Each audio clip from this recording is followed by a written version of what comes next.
guys, welcome back to my channel, and in this video I am going to tell you the strategy and some tips and tricks about financial accounting which will help you to get 60 plus marks in your financial accounting paper. So let's get started. So this is the full strategy. Please note it. As we all know that कि question number 1 में MCQ आते हैं, 15 MCQ आते हैं and each carrying 2 marks, तो total हो गया 30 marks, मतलब 30 मार्क्स के MCQ आते हैं. तो प्लीज़ MCQ को स्किप मत करना, क्योंकि आप अगर MCQ अच्छे से करके जाते हो तो आपका मार्क्स ज़्यादा गेन हो सकता है. मैं आपको जून 2025 अटेम्प्ट का भी क्वेश्चन पेपर दिखा दूंगी ताकि आपको ट्रस्ट हो जाए कि ये स्ट्रैटेजी सही है एंड ये स्ट्रैटेजी के हिसाब से ही क्वेश्चन पेपर एग्जामिनर क्वेश्चन पूछता है. एक्चुअली फिनेंशियल अकाउंटिंग के पेपर में एक प्रॉब्लम ये है कि इसका जो स्ट्रैटेजी है वो कांस्टेंट नहीं है. मतलब हम ऐसा नहीं बोल सकते कि एक क्वेश्चन में इसी ही एक पर्टिकुलर चैप्टर से क्वेश्चन आएगा, तो आपको सब कुछ पढ़ के जाना पड़ेगा. स्किप तो आप नहीं कर सकते हो कुछ, तो इसीलिए अच्छे से पढ़ाई करना. तो यहाँ पर क्वेश्चन नंबर 2 का जो पार्ट ए है उसमें डेप्रिसिएशन, बैंक रिकॉन्सिलेशन स्टेटमेंट और ट्रायल बैलेंस से क्वेश्चन आ जाता है. एंड पार्ट 2 जो है इसमें जो हमारा सोल प्रोप्राइटरशिप है उसमें से जो छोटा मोटा बैड डेब्ट्स का एडजस्टमेंट है उसी में से क्वेश्चन आ जाता है. और रेक्टिफिकेशन ऑफ एरर और लीज अकाउंटिंग एक्चुअली बहुत कम आता है, लेकिन फिर भी आप उसे स्किप नहीं कर सकते हो, तो करके जाना सब कुछ. देन क्वेश्चन नंबर 3 का जो पार्ट ए है उसमें जॉइंट वेंचर या फिर कॉन्साइनमेंट आता है. रेगुलरली एक्चुअली जॉइंट वेंचर या फिर कॉन्साइनमेंट आता है, लेकिन पिछले अटेम्प्ट में क्वेश्चन नंबर 3 का जो पार्ट है ए है उसमें इंश्योरेंस क्लेम आ गया था. एंड उसके पार्ट बी में रेगुलरली डिप्रिसिएशन आता है, डिप्रिसिएशन और बिल्स ऑफ एक्सचेंज से क्वेश्चन आता है, लेकिन पिछले अटेम्प्ट में ब्रांच से आ गया था एंड कभी कभार HP से भी आ जाता है. सो क्वेश्चन नंबर 4 ये तो फिक्स्ड है, इसमें फाइनल अकाउंट्स और NPO और इनकम्प्लीट रिकॉर्ड से क्वेश्चन आता है. तो अभी हम एक्चुअली पिछले तीन अटेम्प्ट्स से देख रहे हैं.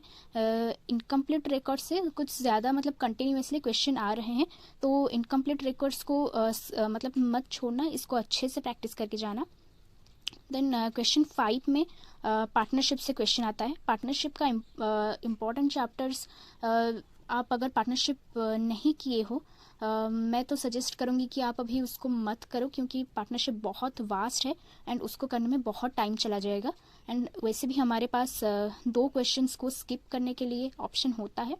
तो अगर आपने पढ़ लिया है पार्टनरशिप देन आप उसको रिवाइज करो एंड ज़्यादा फोकस करो. Admission, retirement, death and dissolution, ये 4 अच्छे से करके जाओ.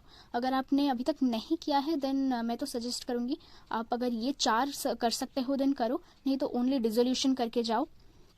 पिछले बार तो एडमिशन से क्वेश्चन आ गया था, तो आप चाहो तो स्किप कर सकते हो, लेकिन मैं तो सजेस्ट करूँगी सब कुछ पढ़ के ही जाओ.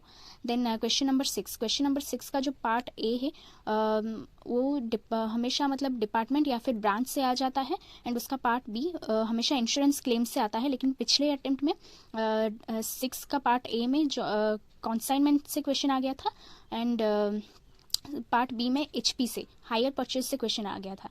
एंड क्वेश्चन नंबर 7 हमेशा फिक्स्ड है, अकाउंटिंग स्टैंडर्ड से ही आता है. एंड क्वेश्चन नंबर 8 है, उसका ए पार्ट में एस थ्योरी आ जाता है या फिर बेसिक थ्योरी पूछ लेता है कभी कभार. देन उसके जो पार्ट बी होता है उसमें भी थ्योरी पूछ लेता है कभी कभार, या फिर बैड डेप्ट एडजस्टमेंट्स वगैरह पूछ लेता है. देन उसके पार्ट सी में पार्टनरशिप का जो शॉर्ट क्वेश्चंस होता है लाइक न्यू PSR निकालना, ये सबसे क्वेश्चन आ जाता है. तो this is the full strategy. Okay, so this is the paper of June 2025 attempt. तो आप देख सकते हो कि क्वेश्चन नंबर 1 में हमेशा MCQ आते हैं, 30 मार्क्स के MCQ यहाँ पर सब. एंड यस MCQ पिछले अटेम्प्ट्स में एक्चुअली MCQ थोड़ा थ्योरी बेस्ड आता था, लेकिन अभी कुछ अटेम्प्ट्स से मैं देख रही हूँ कि MCQ ज़्यादा प्रैक्टिकल बेस्ड आता है. तो प्लीज़ अपने कॉन्सेप्ट्स को क्लियर रखना एंड MCQ को ज़रूर अच्छे से प्रैक्टिस करके जाना. तो आप देख सकते हो कि कितना MCQ मतलब प्रैक्टिकल बेस्ड MCQs कितना आया है, थ्योरी बहुत ही कम आए हैं. तो yes this is section B. Section B में आप देख सकते हो कि क्वेश्चन नंबर 1 जो है वो डेप्रिसिएशन से आया है। इसमें लिखा है कि आप जो डेप्रिसिएशन चार्ज करते हो पीएनएल में वो सर्टन फैक्टर्स के ऊपर डिपेंड करता है एंड वो जो फैक्टर्स हैं उनका लिस्ट आपको बताना है एंड इसमें आपको डेप्रिसिएशन कैलकुलेट करना है। एंड ये जो क्वेश्चन 2 का पार्ट बी है, इसमें एक छोटा मोटा थ्योरी पूछा है एंड ये क्वेश्चन आया है एक्चुअली रेक्टिफिकेशन ऑफ एरर से। तो आपका जो फाइनेंशियल अकाउंटिंग का जो बेसिक चैप्टर्स है, जैसे कि रेक्टिफिकेशन ऑफ एरर हो गया, जॉइंट वेंचर, कॉन्साइनमेंट, डेप्रिसिएशन, ये सबको आपको अच्छे से करके जाना पड़ेगा क्योंकि इनमें से बहुत से क्वेश्चन आते हैं। तो जैसे कि ये क्वेश्चन नंबर 3 का ए पार्ट जो है ये इंश्योरेंस क्लेम से है एंड ये लॉस ऑफ स्टॉक है। लॉस ऑफ स्टॉक से ये क्वेश्चन आया है एंड जो क्वेश्चन नंबर 3 का बी पार्ट है ये ब्रांच से है। ये वाला क्वेश्चन ब्रांच से है एंड क्वेश्चन नंबर 4 ये तो इनकम्प्लीट रिकॉर्ड से आया है।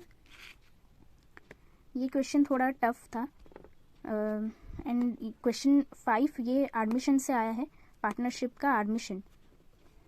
देन क्वेश्चन नंबर 6 का क्वेश्चन कॉन्साइनमेंट से आया है एंड उसका बी पार्ट जो है वो हायर परचेज से आया है। क्वेश्चन नंबर 7 में तो फिक्स्ड है, अकाउंटिंग स्टैंडर्ड से ही आता है क्वेश्चन। एंड क्वेश्चन नंबर 8 में भी ये अकाउंटिंग स्टैंडर्ड से ही आया है एंड उसका जो बी पार्ट है इसमें तो थ्योरी पूछा है एंड ये जो क्वेश्चन है ये एनपीओ से है। एनपीओ में जो छोटा मोटा क्वेश्चन होता है ये सब्सक्रिप्शन कैलकुलेट करने के लिए दिया है एंड ये वाला तो पार्टनरशिप से ही है। इसमें तो मतलब छोटा मोटा जर्नल एंट्रीज करने के लिए दिया है।